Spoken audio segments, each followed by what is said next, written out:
இந்த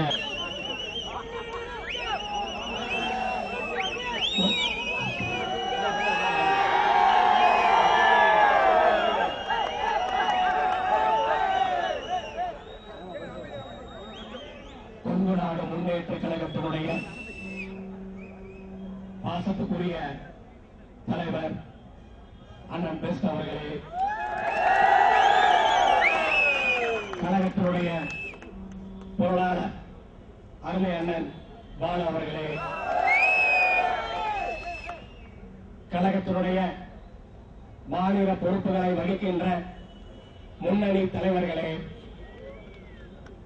அனைத்து மாவட்டத்தினுடைய மாவட்ட செயலாளர்களே, கொங்கு வேளாளர் கவுண்டர்கள் பேரவையினுடைய தலைவர் அண்ணன் தேவராஜன் அவர்களே,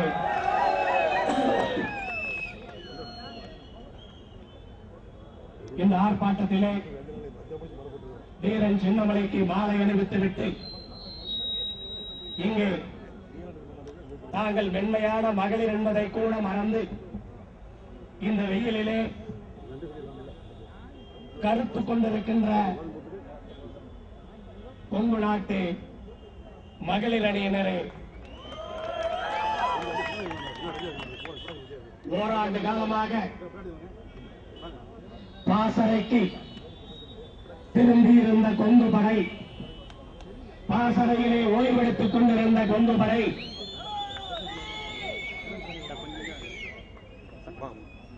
ஆங்கிலேயனுக்கே சவாலாக விளங்கிய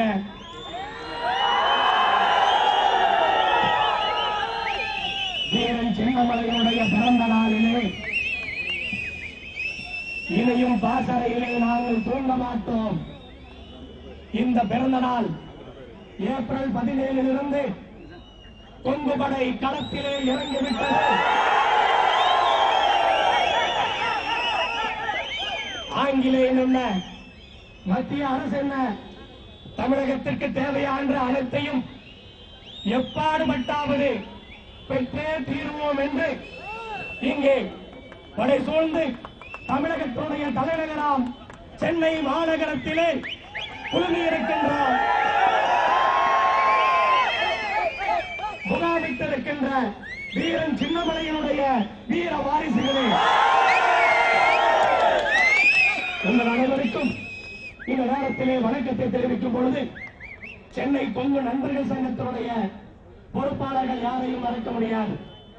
சென்னையிலே நடத்தப்பட்டிருக்கின்ற இத்தனை ஏற்பாடுகளுக்கும் நம்முடைய மூவண்ண கொடியை கொங்கு நாடா இது சென்னை மாநகரமா என்று சந்தேகிக்கும் இன்றைக்கு சென்னை மாநகரம் முழுவதும், இங்கு மட்டுமல்ல சென்னை மாநகரம் முழுவதும் இன்றைக்கு கொங்கு நாடு படையெடுத்து அங்கே ஆக்கிரமிப்பது போல இன்றைக்கு மூவண்ண கொடி பறந்து கொண்டிருக்கின்றது.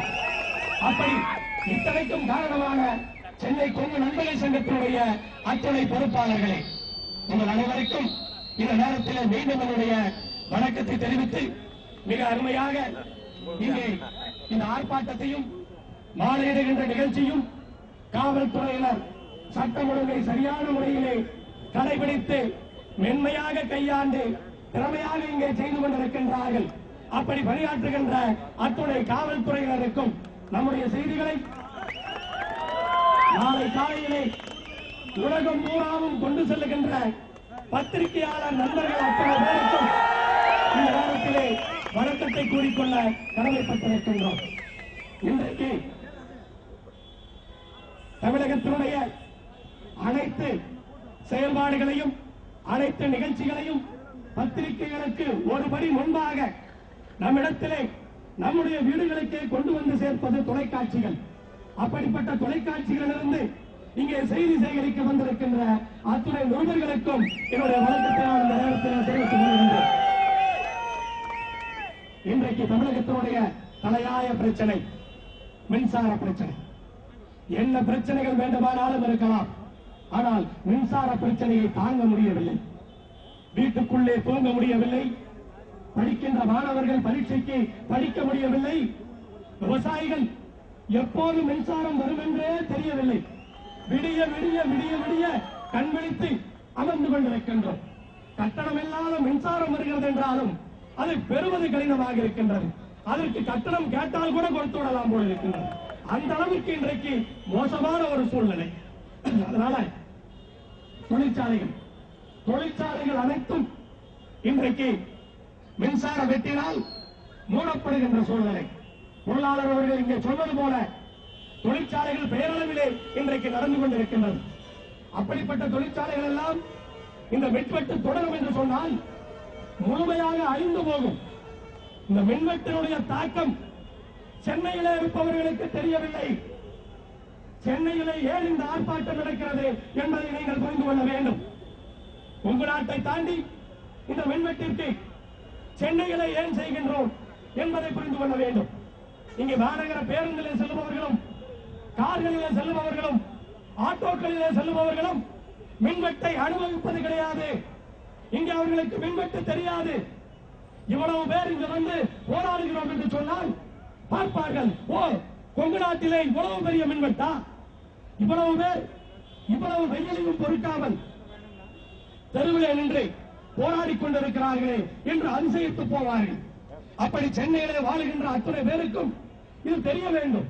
சென்னையில் இருக்கின்ற அதிகாரிகளுக்கெல்லாம் நாம் எப்படி பாடுபடுகின்றோம், எப்படி